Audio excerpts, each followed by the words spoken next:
Welcome to Watch Rewatch, the podcast that is higher rated than this year's Emmys. I'm Sean.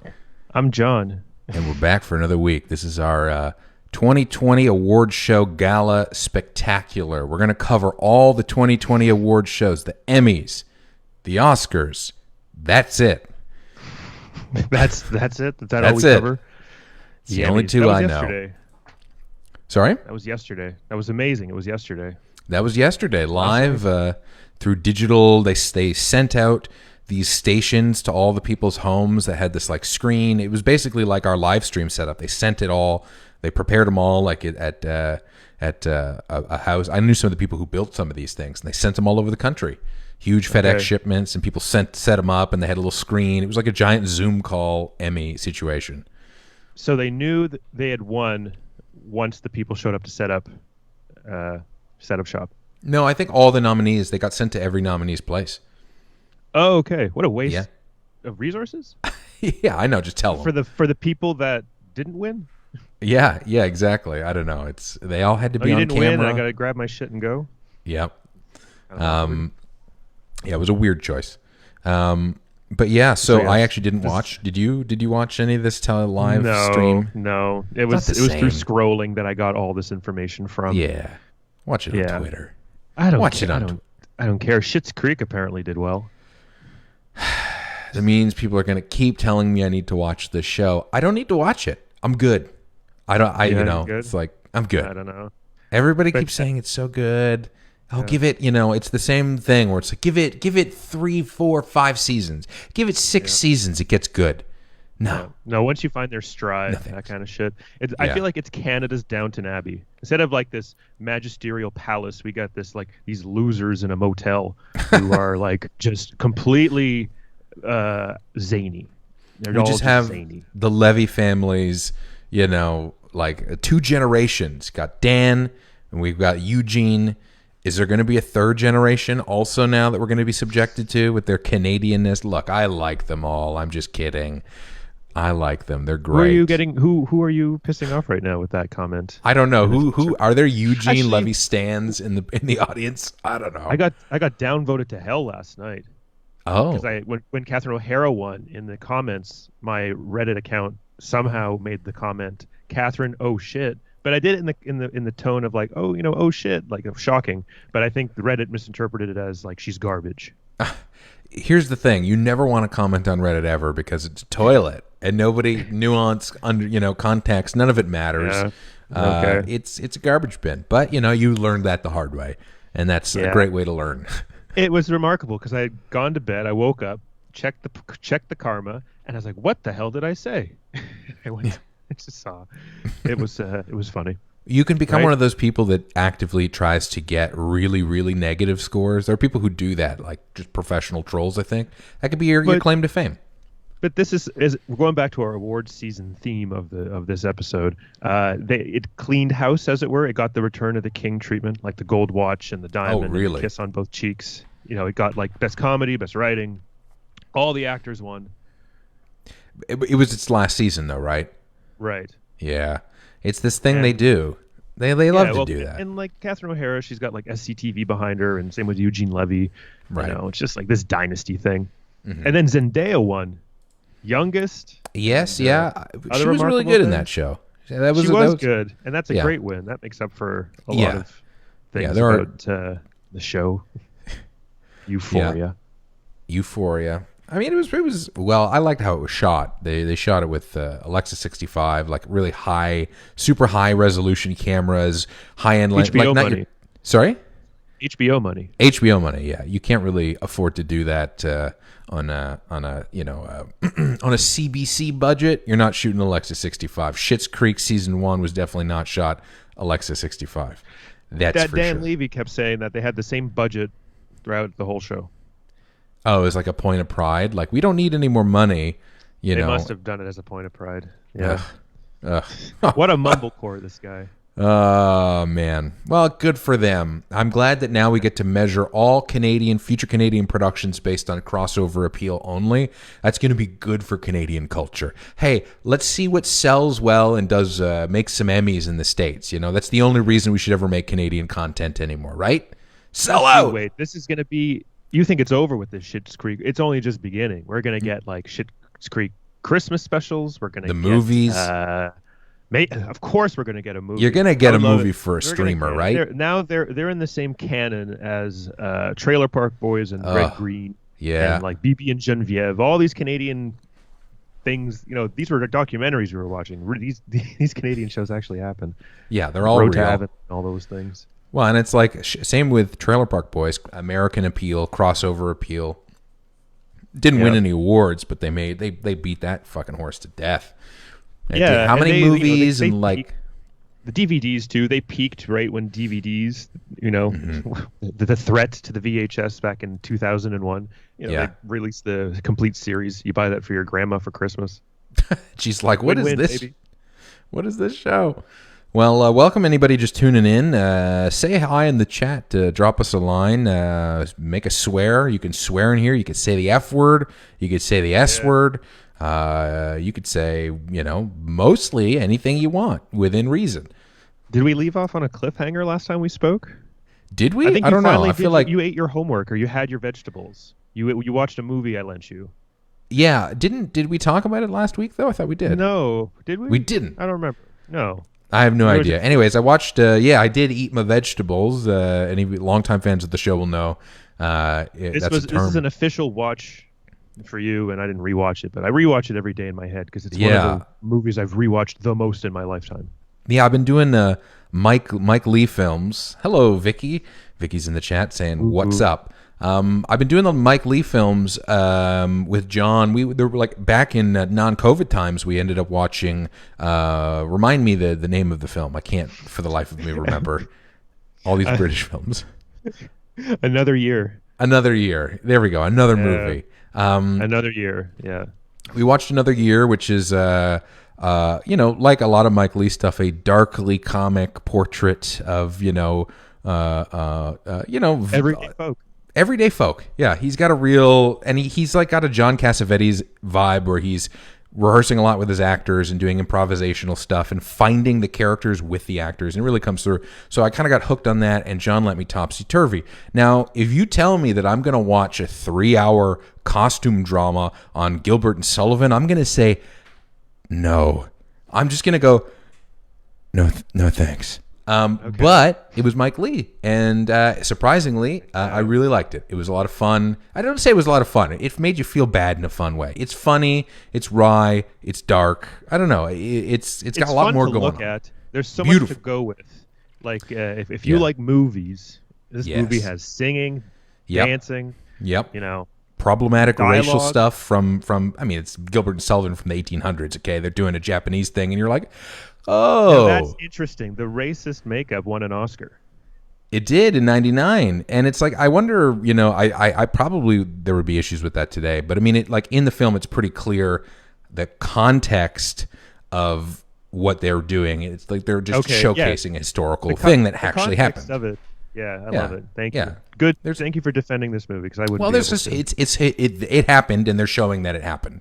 They're not condoning it or endorsing it, and I don't think you can do an honest movie about that particular play that they did without showcasing that that's what they did. I would say if in that genre of homework, eating vegetables type of movie, these costume dramas, like I'm going to name a few. Let me know if you've seen them. Martin Scorsese's Age of Innocence. I've never seen that. Nope. Oh my God. Okay. That one is Daniel Day-Lewis, Michelle Pfeiffer, and Winona Ryder. Came out in 1993. It's about aristocracy New York people and how they're destined for marriage with each other, but they actually love other people. And they never say they love you, but it's all in the looks and the period and the costume. That sounds like a real Eat Your Vegetables movie. 2.5 hours long. And so that's a costume drama. Oh, wow. This is a costume drama. This movie. I also rewatched this recently. Oh, let's see. Let's go to full John. Howard's End. That looks depressing. Yeah. Oh, well, it's marvelously depressing and hilarious. But it's not a Criterion. It's a Merchant Ivory collection. Oh, this is a competitor to the old Criterion folks? No, not at all. If you guide your eyes to the lower part here, it's part of the Criterion collection. Oh. It says Anyway, it's because of some fucking lawsuit and rights over the book that this thing is made from. And so anyway, if you try and find this on Blu-ray on Criterion, it's like $350. Whoa. So the DVD is like, anyway, this is a marvelous costume drama. It's I'll just read a little blurb from all this, like, sure. Give us the pull. The attention of Helen, who must eventually come to terms with her unexpected feelings towards him. Wow, that sounds dusty as an old bookshelf. He's Anthony Hopkins is upper class with no emotion, and she's middle class with so much emotion. And then there's a poor guy, like literally like a lower class guy who's in the mix too. It's very in terms of costume dramas, this is a top 2 for me after Topsy Turvy. Well, okay, a top 2, because from the description and the cover art, it's the kind of movie that I would describe with just by making a sound, just going like it sounds like like that. Did you like in Topsy Turvy the way they spoke, the language, the grammar? I did. I appreciated the period stuff, and we have people chiming in the comments too. Actually, do you have the comments open, John? Can you see them? Don't. So okay. Let me do that. We'll let John do that. I'm going to address the comments here. Vicky mentioned that she watched recently Age of Innocence, and she said it was boring. And Martin's asking how much for The Child. Oh, The Child behind you. That thing. So how much do you want to sell that for, John? I don't know how much it should. I mean, it's like I don't know. What should I sell it for? I paid. I'll tell you what I paid for it. $33. $33. Okay, Martin, make an offer and we'll see. I would go with 15. Let me know if you have the comments up. $15. Yeah. Did you get the comments up? No, I need no. Okay, so tutorial time. That's okay, it. So here, hold on. It's if you go to the page. Yeah. I'll do a tour. You do your thing here. I'll show everybody. We got some art up on the studio wall. Finally, that's done. You can see it behind me there. There's a tiny little mirror, a mini mirror. I could hold it in my fingers, and I have some art from J.P. King. He's a great. He does risograph prints. Check him out. He has a company called Relative Goods, and they do all sorts of cool printed stuff. They do this thing. It's like a weird eye thing, and it's got some stuff written on here. It's like a meditation thing. Okay. Deep space. Are you good, John? I figured it out. Yeah. You got it? Marvelous. All right. John's got the chat. Marvelous Mr. Maislebeam. Oh, yeah. Thank God that Maisel didn't win this year. At least Schitt's Creek beat that Maisel. God, I hate that Maisel. You got a bone to pick with Maisel? I just don't like saying it, Maisel. You know? But you know what? This is a great movie because they say the name of the movie. They say, a million times. Hard's End. Oh, it's Hard's End. Are they Irish? No, they're not. Oh, British. I think the closest thing to Ireland you get in that movie is Shropshire. Shropshire. It's like farmland or something. I don't know. And I wouldn't be surprised if they say Age of Innocence in Age of Innocence. Age of Innocence and Age of Innocence. Well, we could do that. Okay, I'm getting some commentary on the... Yan says I should up my decor cred, Sean, because you got your man cave packed, John. True. Oh, I have. Yeah. We have. Look, let's if we could compare. It's like leaking out. Look at this trash. Yeah, John. It's you really get a sense of our personalities. John has this, and I have this kind of. I have a fucking Cloud Atlas poster for no reason. just sitting there. Whereas you cut to me, and it's like this kind of austere space. You know, I conduct therapy day to day out here, but it's good. It's like it's the yin and the yang of the watch rewatch universe. I'll show off some of this shit. All right, let's see. Now, the child. It's so funny because like on the receipt it says Baby Yoda, and I'm like, it says Baby Yoda. The child yeah, on the receipt from the thing. Martin's gonna have a bad word to say about that. Marty, what do you got to think about that?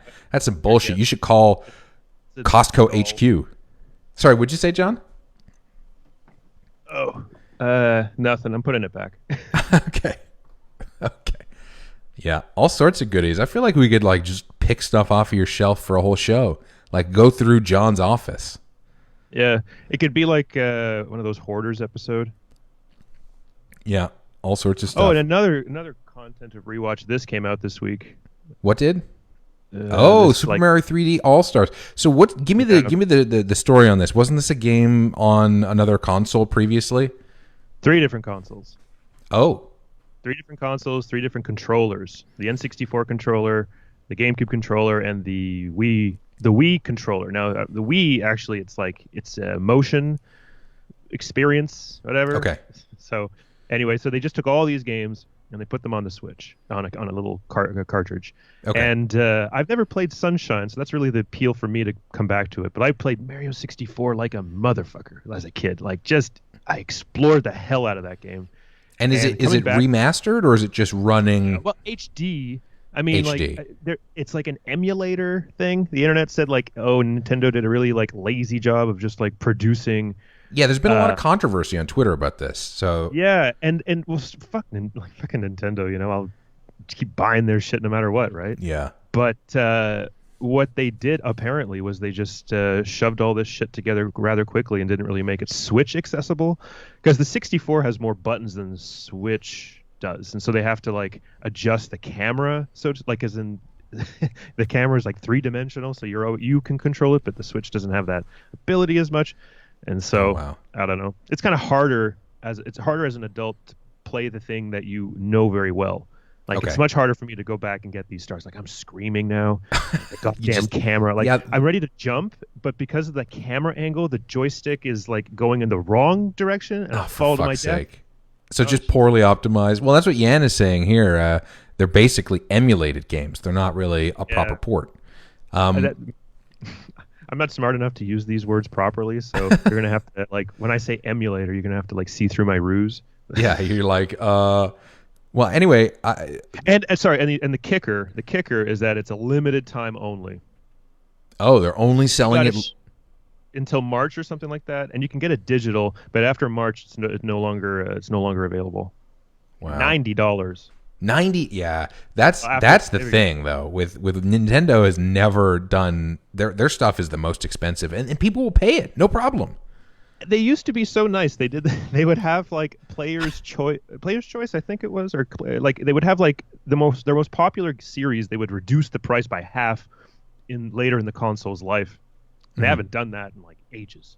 Oh wow. Yeah, no, they keep everything $90 the whole time.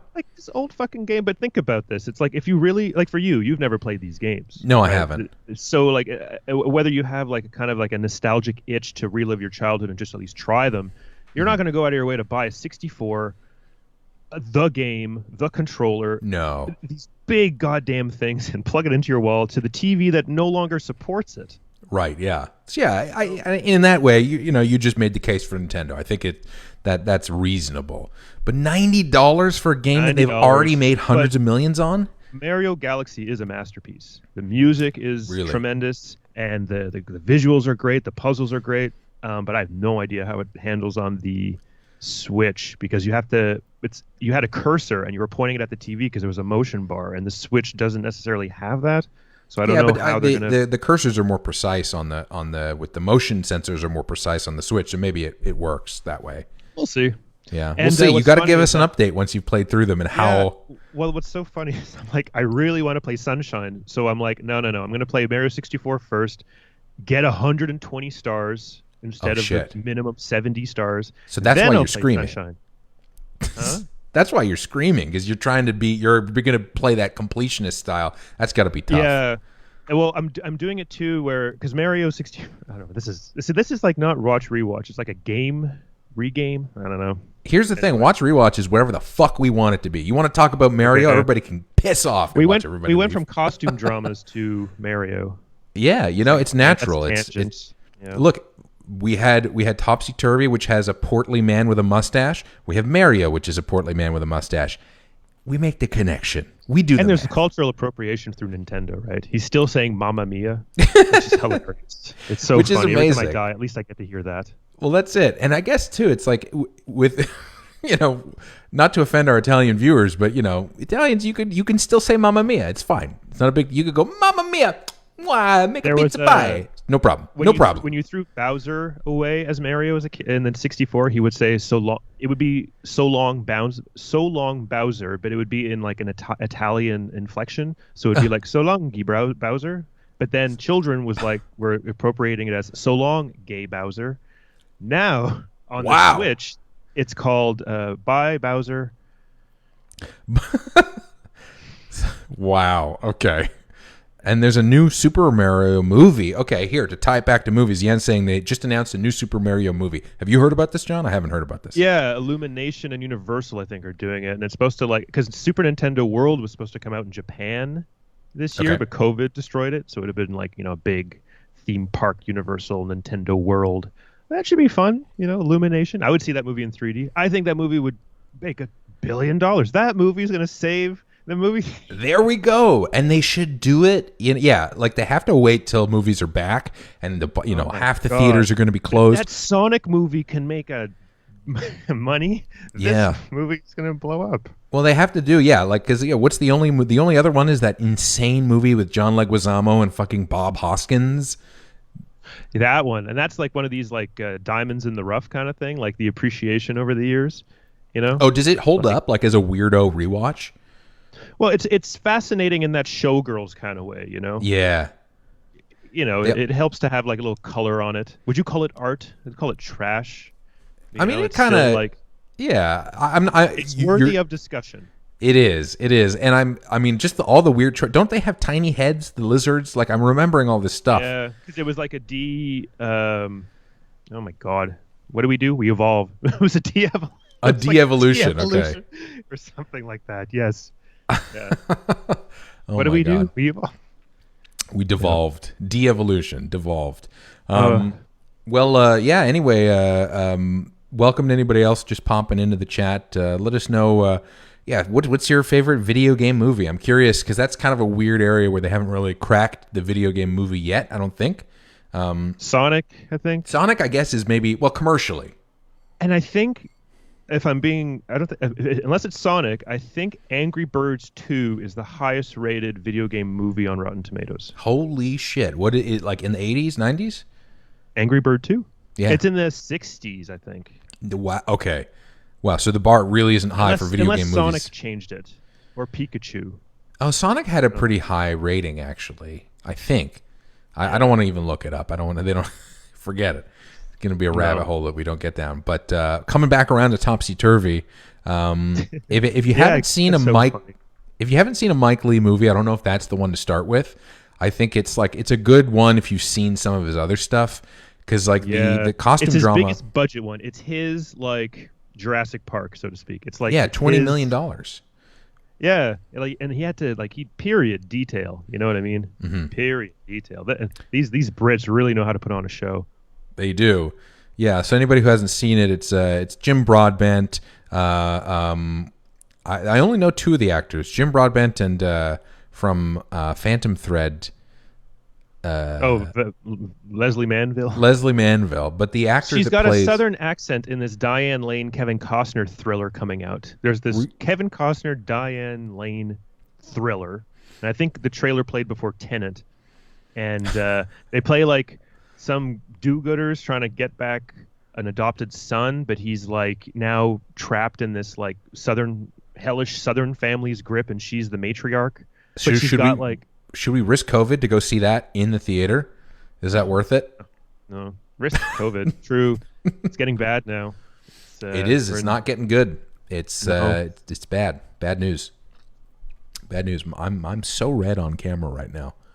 I'll trade you some of that red. Maybe it's just the lighting. It is. Well, my lighting is kind of warm too. If I were to take your temperature, it would probably be 37.8. You would not be allowed. Let's do it live. Do I have COVID live on the air? We're going to find out. I definitely don't have COVID. It's easy. You take the edge of your glasses here and you shove it down your nose and blood comes out. You're fine. The old dipstick test. Because I haven't had the test yet, but I hear that's what they do. Yeah, they do. They just give it the old whoop. Yeah, Vicky had it once, and they really they just right in there. They get you right in there. I don't even know. This is a loose show today, guys. We just kind of were winging it. Talking about Topsy Turvy. I remember the last time what really put us to death last week was talking about Big Brother. Yeah, Big Brother. We're not talking about Big Brother on this show anymore. That's a fucking death now.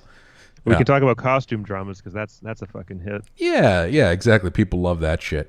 Okay, well, so I rewatched this Howard's End with Keith's mother yesterday. Mm-hmm. and it was like Keith repellent. Keith like left, but I watched it with his mom. I'm out. Yeah, and it was so funny because she was watching it, and for the whole movie, she kept saying, "I've seen this movie," but she wasn't sure. So what made it just even more jarring was that she's watching these scenes unfold, and she's like, "Oh, okay, I have seen it," and then something else would happen, and I guess it would just. Anyway, it was lovely. 2 hours and 20 minutes though. 2 hours and 20 minutes. And I watched the whole thing, and it's marvelous. Like, going back to this Howard's End, but it just opens with Vanessa Redgrave walking through like a meadow in England, and there's this nice little country house, and it's just the piano and James Ivory's camera, and it's just so lovely. It sounds both lovely, but I'm also like, I just keep hearing like it just sounds dusty. Sounds like a dusty movie. But I can appreciate a dusty movie. You know, got to be in the right mood. A good dusty movie. Yeah. The kind where you just take off the VHS and you just and the dust goes. That's a really funny gag, I guess. Funny gag. Well, let's throw it out to the audience. What have you seen? I haven't checked out this chat yet. Do you have it up? Chat. Yeah, cringe worthy. The bar isn't too high for the. Oh, he's talking about the old Mario Bros. Yeah, let us know what you've seen. Throw us some topics. We're keeping it open this week. This is we'll do more of a live stream vibe. So let us know, what have you seen? And what do you want us to talk about? Give us a topic and we'll riff. Put on. Well, I was for no reason put on. What's this? The Nightmare Before Christmas song, and that's probably my favorite movie ever. Like I've just seen that movie so many times. I got the fucking tattoo right here. Yeah, have you seen it on the show? I don't think we have. I've shown it, but I don't mind showing it again. Yeah, let's see. It's like, oh my god, I don't know how the hell to do this. Yeah, Jack. There you go, Jack Skellington. Yeah. It's I've had it for like years, and I don't even remember having it sometimes. And so I'm like, people will say like, "Whoa, what is that?" They'll recognize the legs right away. You know, really? Like, yeah. Check it out. Oh yeah, you could. Yeah, they have the little pointy shoes. Yeah. Does it have the lines in the pants? I can't tell from the video. Yeah, they do have the lines. Wow. Like the Tim Burton Beetlejuice. But this looks really silly. Anyway, I put on What's This, and it was just like intoxicating. It's also in like Gilbert and Sullivan. Just that movie has just really creative use of words through that Danny Elfman. And Danny Elfman. That Jack character, he's depressed as fuck. And every time he's depressed, he just sings a song, and everything's good again. That's the message. And like Topsy Turvy, Jack steals someone else's culture to do it himself. What is he? Oh, so who does he steal? What's the? I don't even remember the movie. Jack Nightmare Before Christmas. Tim Burton's The Nightmare Before Christmas. Yeah, it's been not so a great long. movie because they definitely don't say the name of that movie in that movie. Missed but opportunity. He goes down into Christmas land through like holiday trees. There's like a holiday portals, and he goes down the Christmas tree one, and that's where he sees Christmas, and then he turns Christmas into like a Halloween version of what he deals with. Oh, right. There's some Santa gag and stuff, and there's the sleigh with like zombified. You're really underselling it. You're hurting my feelings, actually. Talking about this. Well, I'll promise to maybe do a rewatch that I won't do ever. This poster that I've had for like 40 years. Oh shit! Is it a full size? Yeah, it is.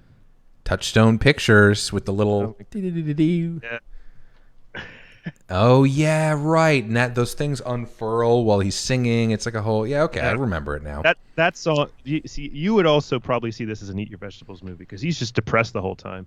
But yeah, sounds like a great movie for these times. Well, once the Halloween stuff takes over Christmas, it's kind of malevolent and fun because it's so weird what he wants to do to Christmas, like to pervert it. Well, cool. I'll check it out. I think I'll give it a shot to rewatch. Yeah, stuff to rewatch.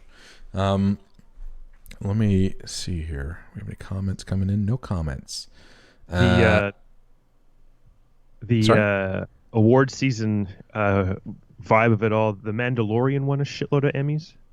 Which I started to perk Marty's ears up. I started not rewatching. I'm continuing to watch The Mandalorian. I gave up after 3 episodes in season 1, And it just wasn't doing it for me when I watched it. But honestly, now with so little actual TV to watch, it's kind of nice. It's low key. It's kind of chill. It's like low stakes TV. You know, he's like in a town and there's an ATST rather, and they have a fight and there's some guys, and it's like that's it. There's, you know, I know there's the larger story with the child, but I appreciate that it's this kind of chill, low key TV where the guy doesn't say much, and there's some cute stuff and there's a little bit of action. I don't know. It feels like the right show for right now. You know. Just like a chill pill. It's nice that you saved it. Yes. You didn't consume it all the minute it came out like everyone else in the world. Like I had like 8 American Dads sitting in the bank that I had no idea existed. And that was just it's still on. It's still being made new now. They just had their 300th episode last week. Holy shit. Yeah. Does it do well? Like, is it still on Fox proper? Yeah. No, it's on TBS. On TBS. They're in season 17, I think, right now, or 17, and I think it's 9. They went over to TBS, and ever since they went to TBS, they've been a little bit more risque, and they have a lot more viewership, I think, because the TBS just committed to it. Don't they have a better writing staff now? You were mentioning they have some old drawn together people. Yeah, they have a very rich writing staff. Okay. So that helps. It's because I remember I only ever watched it right at the beginning, and it just felt like another Family Guy clone. Of course it did. Yes. Of course it did. Yeah. So it's kind of developed its own thing now. Yeah, and this is the stupid thing, right? It's a hypocrisy where you just have to keep watching it; it'll get better. You know, that kind of shit. But just give it 17 seasons. Yeah, but it's different for animated shows, because animated shows, the animation is finessed, you know, and the writing becomes a little bit more clear instead of just the general idea of it all. Yeah. But now it's just amazing. Okay. Anything can happen in an American Dad episode. Do they do the same kind of cutaway gags, or is it more specifically like situational stuff? Situational stuff. Yeah. And he's a CIA agent. What's his thing? Yeah. The shtick is that he's like a hard-edged conservative CIA agent, and he doesn't tolerate fucking pansies or anything un-American, you know. Okay. And his wife is very doting but very stupid. Okay. And like everyone is like very extreme. And Roger, that gay alien, is just the biggest gift that show could have offered. Because at the beginning, it was just like a Seth MacFarlane, gay joke, basically, where it was just But he's like, more fleshed out now too? Oh, it's such a developed psychotic character, because these personas that he puts on, like they've established over the years that he's just this like troubled, mentally psychotic kind of creature. And he just takes on these personas because it makes him feel good. But then as the show progresses, you learn that maybe he's killing all these people, and that's how he takes these personas. It's like the people die a lot on this show, and it's always shocking. Yeah. Maybe I'll jump in on season 17 and see how it goes. Well, the 300th episode closed off this like one lingering storyline where he shit out this gold poop, the alien, and it's been turning people evil throughout seasons. And what they'll do is when they introduce, it's like once every 3 seasons they'll show the gold poop again, and when it does, the rest of the episode is over, and then they show 15 minutes more of the gold poop storyline. And it turns into widescreen, and it's like, it's not funny. It's always very serious and very violent. Oh, wow. So in the 300 episode, the Smith family finally got corrupted by the gold poop. Okay. So it's a cliffhanger going into the next season? No. Through time travel, everything works out. Wow. Okay. A classic Seth MacFarlane time travel device. Well, they do that great thing where, like, 30 years later, and these characters are grown up, and they're still hunting each other for the gold poop. And then Roger comes back and fixes everything, and we go back to the start of the episode. Wow, there you go. The full, what do they call it? The figure 8, the infinity. There's a name for that. I don't know. I'm too stupid. Closed loop, the snake eating tail. Yeah. Yan has he's yet to see Mandalorian. Check it out, man. I think you might like it. Actually, it's pretty. I think it's up your alley. It's got a lot of great, the technology behind it. The projection stuff. They shot it all. Anybody who doesn't know or doesn't work in film, the whole show shot on this giant sound stage that has these projection screens. That's hyper realistic and is like linked with the camera. So like if you're on the set, it doesn't look right. The angles are all wrong, but if you actually see what the camera sees, everything's perfect and it matches and moves. Cool. It's this wild, instead of green screen, you get the reflections and stuff for real on the armor and stuff. It looks really, really cool. So it's this essentially like a new version of rear projection, but with these giant digital screens to make out the backgrounds. Really awesome. Yeah, and the depth of field is linked to the camera, so like it's like a whole thing. It's crazy. Oh, here we go. This show, how long is it? 30 minutes an episode? Sometimes some are in the high 40s. It's like it's anywhere from the like 32 to 47 minutes. Hey, Antonio, welcome to the chat. He says it's great. Do it. Paul says, is it as good as Picard? I'll tell you Picard this. is written for television. Picard is written to go directly into the trash. It's basically you should take the scripts for Picard and just put them into a shredder, and that would be I think a better use of the paper. Sorry, this wasn't at the Emmys. Did that win yesterday at the Emmys? It won a fucking daytime makeup thing, I think. Oh no, the daytime. Won a makeup thing. Yeah, but not at this one. At a date, the other Emmys. It won a daytime Emmy. Not daytime, but wasn't there Creative Arts Emmy? There's like They have all the. There's too many fucking Emmys. The technical. There's also the Soap Opera Digest Awards. Maybe it could be nominated there. That I think it would be. It would be a surefire. The award contender for Picard would be best worst show of the year. It is the best worst show. It's the best piece of dog shit. They fooled all you Star Trek fools. Yeah. Into thinking this. They pulled you in. Yeah. Every episode. Every single time, and they beat you about the face. For a solid 40 to 50 minutes, and everybody came back next week for more. Antonio asks, Sean, have you seen Star Trek Lower Decks? John has complete and utter contempt for it. I haven't, but I'm sure that I have a similar level of contempt, although I don't think I would hate it as much because it's just a stupid cartoon. It's whatever. Right. It's a dumb cartoon. Like I'm sitting there with a Trekkie fan who's pointing at the screen, being like, "That's a reference. That's a reference. That's a reference." That sounds like a good time. Okay, you just made me. I'm never gonna watch it now. If that's the yeah, it's just these nerds who have the Star Trek playbook, so to speak, like the rights, the canon in their head. Cartoon. They got to make a cartoon where fucking anything can happen, and what's pulling it all together is a serious plot about a sea level. Deck boy, or what are these red shirt Star Trek people called? Whatever they're called, these ensigns. Yeah. One of these ensigns is like got a fucking axe to grind, and so he's friends with the captain's daughter, who's also a like D-level ensign, and together they are doing stuff to get the show made.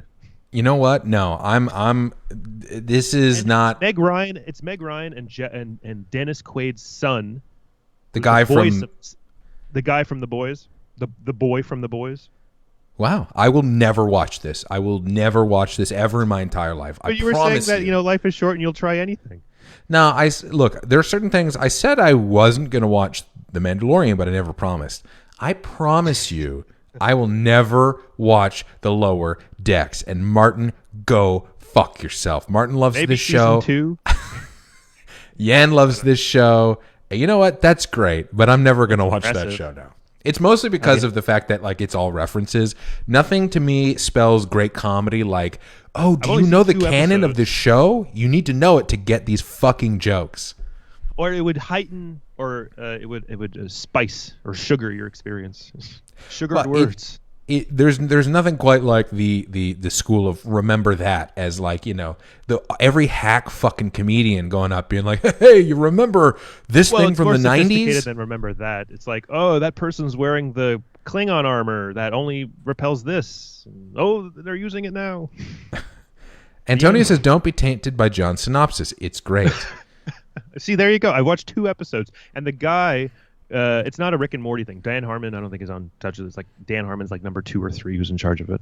And it's CBS All Access, so maybe they'll, So is it as witty and cool as Rick and Morty? Hey guys, why don't you tell me more about how Rick and Morty's so great? Hey, Rick's just so smart. He's misunderstood. He's really dark and he's smart, and everybody else is a fucking idiot. How many people died during the Szechuan Wars? I don't know. Rick and Morty. If it's tied to Rick and Morty, I never want to see it. I hate Rick and Morty. I liked Rick and Morty for a little while, but Rick and Morty is the kind of show that's so up its own ass, and the people that like it, it's just like, like, oh my god, did you see the all the layers? They're doing real sci-fi, dude. It's like real sci-fi, man. Yeah, I like. It's no American Dad.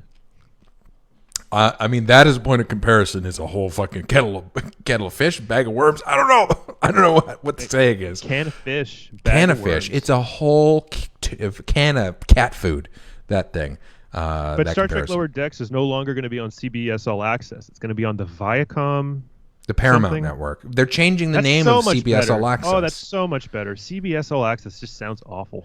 Yeah. You know what it is, though? It's another thing I'm never going to subscribe to. Why am I going to subscribe to CBS All Access? I mean, I'll watch it if I want to watch it. Wink, wink. Good point. Yeah. Sometimes you just got to go on the open seas. I understand. I get all these coded words. I can't wink though. But the All Access thing. Let's go watch that Star Trek show. Make our fans happy. It's not that canon. Very light. Sorry, go ahead. Change your tune. You must like this Star Trek show. I must. Look, there's that bit in Topsy Turvy where he's just so defiant. He doesn't want to have anything to do with anything, and the wife is like, Willie, come with me to this lovely little festival, and he's like no, and she's like, it'll do you some good. No, that's me. I'm that guy. And he says, I wouldn't do it for all the tea in China. Hey, that's problematic. I don't know. It's not that canon, is what Yan says. Very lighthearted, nothing like Rick and Morty. Keep in mind, right? I'm gonna say I will swear up and down on my own life and the life of everybody I know that I won't watch it, and then I will watch it randomly. It's like I make the rules. You follow. Sorry. You watched the Orville and it blew my mind. Yeah, I swore I was never going to watch that, and then I watched it. If I change my mind, I'll change my mind. I'm going to swear that I'm going to do it, and then I'm just going to change my mind next week, and maybe I'll love it. Who knows? But it's right now... Kind of like the way growing up I refused to watch DreamWorks movies because I just didn't like their business model. I just didn't like... Wait. Yeah. Back it up a second. You didn't like their business model? What are you a VC that got screwed by Katzenberg? What's going on? It's like 1998 happens and I'm like, okay, there are these studios. Then this fucking thing shows up and thinks it can just all of a sudden like make these Academy Award-winning movies and everyone's just in love with them. You're like, I like my traditional studios. Fuck these new kids on the block. Like, yeah, I wasn't a big fan of that. And I hated their logo from the beginning. And so I was like, growing up, I just despised DreamWorks movies, especially that Gladiator.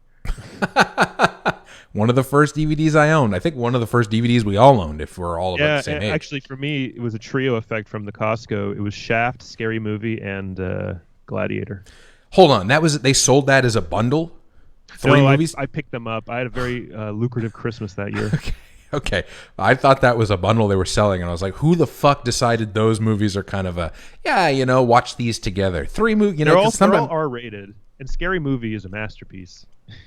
Is that the one with the what's the one with there's some one where somebody gets because it's a Weinstein film, so forget that. Oh yeah. No, can't watch it. He's an asshole because that movie is R-rated, but it does so many terrible things that wouldn't fly in like an independent R-rated movie. Like in an independent movie, I think I watched this movie called This Film Is Not Yet Rated. Have you heard of this doc? Yes, I saw it. Yeah. This Kirby guy. They interview like the director of Boys Don't Cry, Kimberly Pierce, and she's like, yeah, there's a scene where she comes up and wipes semen off her face. Right? And that would have gotten us an NC-17 or an X. But in fucking Scary Movie... Isn't there the cum blast that puts somebody on a ceiling? Yeah. Exactly. This guy climaxes and blows her through the roof like a geyser. Wow, and that's an R. What a bunch of bullshit. But all this being said is that this is Weinstein putting his like clout and like asshole, like, just this like double standard. He went to the MPAA and was like, no, you're going to make this an R. We're not cutting shit. Which in and of itself isn't a bad thing. You'd hope your producer would do that. It's just, how he did that and the leverage he used. Yeah, that's bad. All things considering. See, that's a whole other thing. Antonio is saying his first award show. Yeah. Antonio's saying his first DVD was Shanghai Noon. Got it for Christmas. With the DVD player. Yeah. I got the DVD player with those 3 as well, right? Oh, but you bought them together. But did you get this, Antonio? Did this come packaged with the DVD player, like as part of the package? Like Warner Brothers had a deal with Sony kind of thing? Yeah, exactly. Because if that's the case, is Shanghai Noon the first one or the second one? Nights is the second one. Oh, okay. So this is the first. Because I was gonna say if they sold a DVD player with the second of a trilogy, just not the both. Anytime they offered free DVDs back in the day with those promotions, they were always the least interesting movies. Yeah, what are some of the other promotional things that I think with the I think if you bought a Sony or a Toshiba, you got 4 Warner Brother DVDs to choose from, and they were Lethal Weapon 4, The Negotiator, Space Cowboys maybe, I don't know and something else, but I know Lethal Weapon 4 and The Negotiator were absolutely choices. Wow. The Negotiator, man, what a I mean, and Universal, when you bought Jurassic Park 3, gave you a free DVD, and your choices were October Sky, Nutty Professor 2, and something else. But I chose October Sky. October Sky, is that the one with Jake Gyllenhaal, like a young Jake Gyllenhaal? The movie you'll watch once in high school and be grateful you didn't learn anything. I just remember, aren't there rockets taking off in a beautiful fall landscape? That's all I remember. While Laura Dern dies of cancer in the hospital. There you go. That's all you need to see. Antonio answered the question. He says, no, his mom got him a portable DVD player, and she thought that was the best film choice in all of Costco. That is, I mean... Was she wrong? Seems pretty good. Was she wrong? Yeah. What I want to know what the other choices were at the time that Shanghai Noon came out number 1. That's kind of incredible. I'm thinking too, like when we first got our DVD player, I think I mentioned on the show before, it was The Matrix. The Matrix was the thing. Jesus. Because we got a DVD player with a 5.1 surround system. Like they would sell them all together. So the DVD player was built into the amp, and you had a 5.1 surround sound system, and you put that thing in, and that had aggressive 5.1 mixing. Like they don't do the mix like that anymore, and that's something that I remember somebody was talking about. Like they don't do aggressive 5.1 mixes anymore because a lot of people are using sound bars or watching them on TVs and stuff. But back when they were selling those systems and making those movies, they would crank stuff so you have shit flying past you and all the way around and helicopters and subwoofer. And it blew my mind coming from VHS to see a widescreen movie like that on our 27-inch TV. And you're just like, whoa, it was crazy. It made anything great to watch it with a DVD. Yeah. Well, it's funny. Yan was just writing it, saying, "Think of how many DVD players The Matrix sold." Exactly, like that. Wow. The Gladiator was a big one. Fast and Furious. I bought that on DVD when it came out. Yeah, that was definitely a universal option with October Sky. Yeah.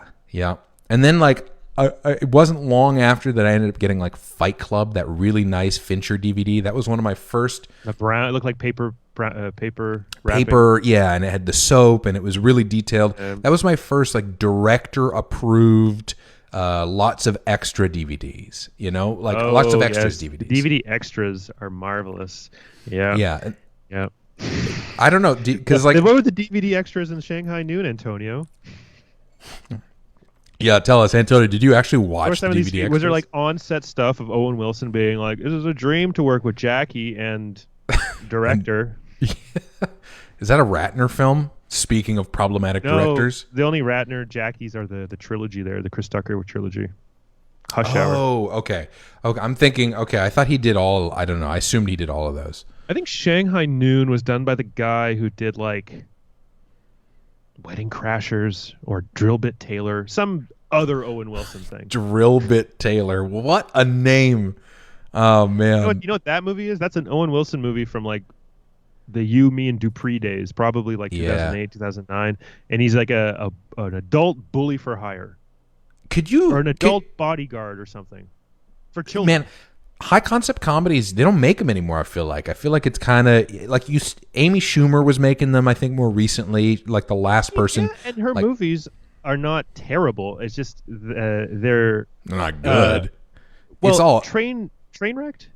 I didn't see Trainwreck. It's a better Amy Schumer movie than a Judd Apatow movie. It's a bad Judd Apatow movie. It's got Tilda Swinton. Is there a good Judd Apatow movie? Let's be honest. I don't know. I watched that. This is 40. It took for 40 ever. This is 40 fucking blow. I can't do Judd Apatow. I can't do him on Twitter. I can't do his movies. I know he's a saint of comedy, but like of really self-indulgent middle-aged white guy comedy. It's just like, he's of a time and a place. That movie. What's the other one? Anyway. So Drillbit Taylor, though. Oh, well, hold on. Antonio just said there was a director's commentary track. The director admitted that the villain had no motivation for stealing the princess, but he hoped nobody would notice. That is amazing. Holy shit. Imagine just being able to say that on the commentary. It's a Disney movie, too. Like, it's Touchstone, so they knew they were just making a product, right? Wow. That's so cool. You know what? I maybe would watch it now just because the director just being like, this makes no sense, but we did it. We made a movie. We all got a paycheck. Everybody had fun. Nothing wrong with that. Well, it's kind of like this. I talked about this last week, but the remake of Stepford Wives. So it's a remake of a movie of a book, and it's like in Connecticut, and they turn these women into subservient robots that are perfect. In the remake, they suggest that they turn the wives into robots because in the first 2 acts they're always like short-circuiting or going blah, and sparks are flying out, and then at the end there's a Christopher Walken exposition tape where he says they plant microchips in the wives' brains and then they behave accordingly. And then at the end of the movie, Matthew Broderick goes downstairs and like deactivates all the touch screens, and all the people with microchips in their brains wake up.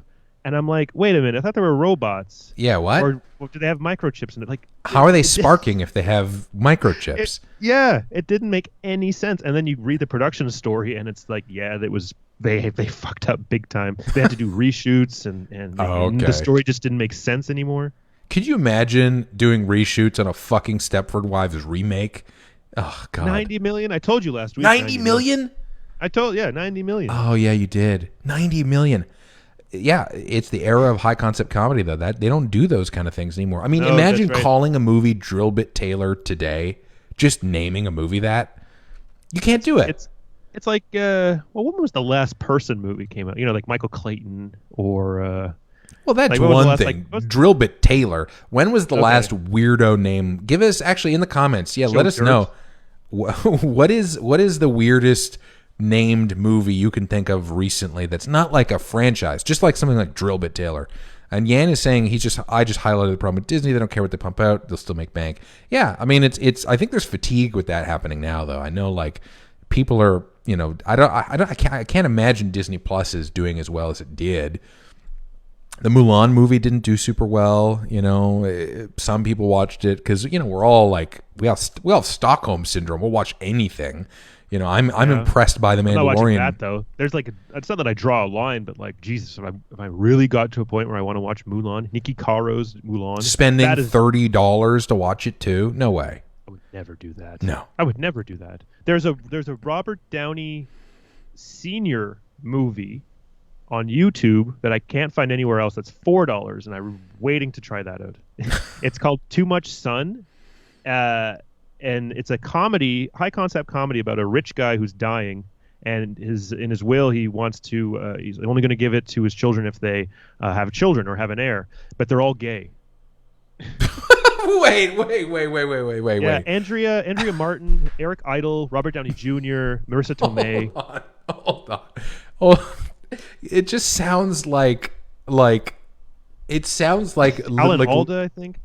Anyway, Robert Downey Sr. directed this movie. He's like a shittier John Cassavetes. That man. Just everything about that. Like, imagine the pitch meeting. It's like, yeah, you know, we have this whole thing, and you know, they want to pass it on, but it's like, but they're all gay. It's like, is this what? Well, yeah, I don't know if Andrea Martin's a lesbian, but the rub is that they don't have children, and they can only have the money if they have children. But Eric Idle is very gay. You know, everyone's got. I want to see. It's a bunch of straight actors playing gay. See, this sounds like a movie from 1995. Lovingly, I think. Yeah, bang on. Maybe I think 93. Yeah, because like today you don't. Usually people are like, how about have actual gay actors play gay people? There's plenty of actors who could have an opportunity. I don't know. I don't think all gay actors are especially good. You can't just give a gay part to a gay actor. No, but it is like, I mean, the notion of all these people playing gay is like that's very 90s, it feels like, Like Brokeback Mountain gets a pass for me. Because who knows, maybe Jake and... Well, it's like, that's like a real movie. It's one thing with that, but like comedies, it's like people playing gay. Okay. It's like, yeah. For laughs. Yeah, it's just weird. That's funny. We got some weird names for movies coming in. So, The Imaginarium of Dr. Parnassus. That is fucking weird. Yeah, that's a dumb one. That's the guy who did Stranger Than Fiction, that Will Ferrell movie. Like, oh, yeah. But here's what's so funny. I bet you would find a lot of people who say that is their favorite movie. The Are you kidding me? Parnassus. I am sure of it. Because it came out in 2004, and those children who are now 16 probably were babysat by that trash long enough that this thing is going to be carried on.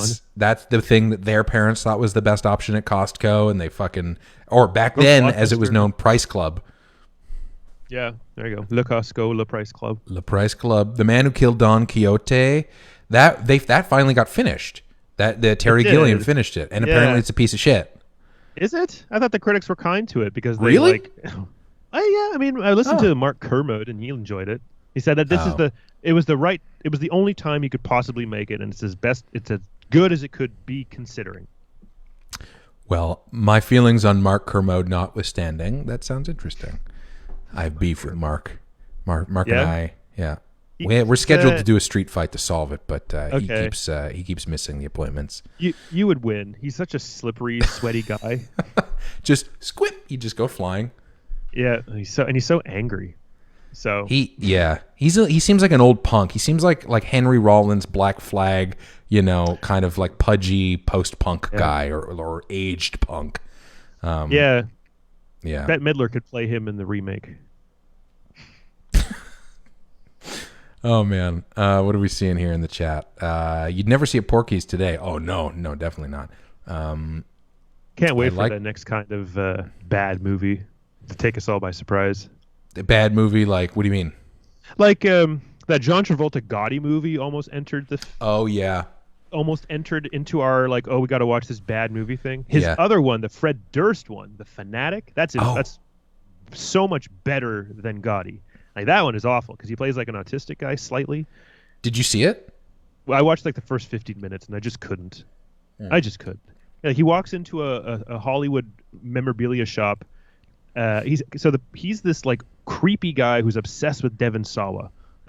There's a name you haven't heard in a while, and Devon Sawa has aged. I was like, is he still alive? He seems like one of those people you're like, maybe he's not. Maybe he had a bad drug problem and he's gone. I don't know, but he'll always be young to us. So he's obsessed with Devon Sawa in this universe where Devon Sawa is the most popular guy in the world. He collects all his stuff, his memorabilia, and he goes inside this shop. And the first line John Travolta says is he has to go take a shit. You know what? Maybe I'll watch this movie. The shop owner says, "Oh, hey, John Travolta, I haven't seen you in a while. I gotta take a shit." Couldn't believe it. This is a standard that Fred Durst is setting up here. John Travolta. Oh, and Fred Durst is the director, right? Okay, you mentioned that at the beginning, and I just glossed over that because I heard John Travolta playing an autistic person. Like, what the? How did this movie get made? Well, exactly. I think it was like $1 million or $2 million. Oh, okay. It's a passion project, but Imagine that being your passion project. Exactly. These passion projects, like Kevin Smith's Clerks, was a passion project, and. What else? And Kevin Smith's all his movies have terrible titles lately. Yoga Hosers, Jay and Silent Bob reboot. I tried to watch a little bit of Yoga Hosers, and it's not, without a word of a lie, like the worst thing I've seen probably in the last 20 years. I can't believe that it's even a movie, and I don't know. Like he's gone since he started smoking weed. He sucks. He's one of these people. All he talks about is smoking weed, and he's making shit movies. He was really good when he was kind of a caffeinated asshole. He smoked cigarettes and drank too much coffee, and it was like that was the Kevin Smith I liked. There was something there, but like he's fun now, and he's nice, and he lost a bunch of weight. I'm glad he's doing well personally, but Jesus Christ, he can't make a movie to save his life. It's really sad. Or maybe he can, but we're just all too forgiving. Yeah, I suppose. Maybe, yeah, I don't know. Well, I mean, he's a filmmaker who's definitely taking this trajectory that we've all seen before. The peak, and then he's no M. Night Shyamalan. Like, he nosedived and then kept going through the floor. Yeah. Well, didn't he come back? Oh, he had a couple good ones recently. Somebody said like one of the. That trilogy. Like, how dare he? First of all, how dare he? How dare he? Unbreakable, and then Split, and then be like, no, it's actually a sequel, and then make the Glass thing. It was called Glass. Yeah, there you go. There's another dumb movie. Glass. It's not about Philip Glass. I would watch that. Documentary about Philip Glass, or just a movie that's just licensed footage with his music over top. I saw a Philip Glass doc like 14 years ago at TIFF. Oh yeah, was it good? What's it called? It was it's called Glass, a life in 12 parts, I think. Okay. And it introduced me to Philip Glass. Is what got me onto like Koyaanisqatsi and all his. Right, because you were into Philip Glass for a while, and I didn't know that was the genesis, was a TIFF film. Yeah, it was like a 2005 doc, and it got picked up, I guess. The guy who directed it did this movie called Shine, that movie that Jeffrey Rush won an Oscar for. Oh, okay, yeah. Jeffrey Rush but the doc just shows him, like, making his music. A good story is that people would show up at his concerts to boo him and throw eggs. What? Why? What? How does he engender that much hatred from the general public? What happened? Ask Antonio, because Antonio actually was like a. Oh, has he got some opinions? Antonio, what do you think of? He's like a music doctor. He got like a PhD in music or something from Carleton. Antonio, he's a music doctor. Something like that. Okay, hey, listen up, music doctor. I need to know the Imaginarium of Dr. Antonio. I can't pronounce your last name. I'm sorry. Why would people? Yeah, why would people boo Philip Glass? Why would? Yeah, why would they? Please tell us, Doctor. Oh, and Antonio says, did he not introduce you to Koyaanisqatsi? How do you say that? Koyaanisqatsi. Koyaanisqatsi. Isqatt. He's saying he introduced you to it. I disagree. No, that documentary in September, October introduced me to it, and then I watched, and I immediately went away to it, and then I think we reconvened at Christmas and discussed it, and I shared stuff with you. But yeah, no, Koyaanisqatsi, I definitely watched through a little bit of that doc. Also, I need to know, how do you pronounce Antonio's last name? Let me try live on the air. I'm going to try, okay? Antonio, I'm going to try and phonetically say your last name. Gamberardino? How do you... Gamberardino? I don't know how to do it. How do you say it? Antonio Gamberardino? Giamberardino. I don't know. Is that close? Is that offensive? Is it? I'll say it more if you like it. He's get used to it, because he's going to be our prime minister one day. Prime Minister Giamberardino. Fuck. Giamberardino. Yeah. Wait, hold on though. Unless you can pronounce it. Okay. Antonio, let's play a game. If you're an Italian-American actor but who needs to anglicize his last name like they used to, you get to pick. What's your anglicized movie star name? Please let us know. And Antonio is answering the other question, saying he has an MA in music history, not quite a PhD, comes from a time when classical music moved people. They rioted at the premiere of Stravinsky's Rite of Spring. All Glass could get was rotten eggs. Wow. That's kind of fun. That's kind of fun. And Glass is like a recluse, something like that. Like he hides out in his little like shrubby wooden cabin in the Maritimes. So wait, Maritimes? He's Canadian? No. But he just likes it over there. Oh, and we have Antonio's stage name, Tony James. Yeah, I like that. Wow. What's up? It's Tony James. Tony James. Pornhub in association with Tony James. Tony James. Now, if we chart the career of Tony James, he would definitely be getting into trouble, right? There's no question. If he's not doing pornography, he's starting off right. Tony James comes from the UK. He's done a couple of background things on the Coronation Street, maybe EastEnders. Then he gets a gig in a Spielberg production as an extra. Okay. Then he gets an HBO slot as a friend. Oh, and his anglicized pen name is Jim Bardino.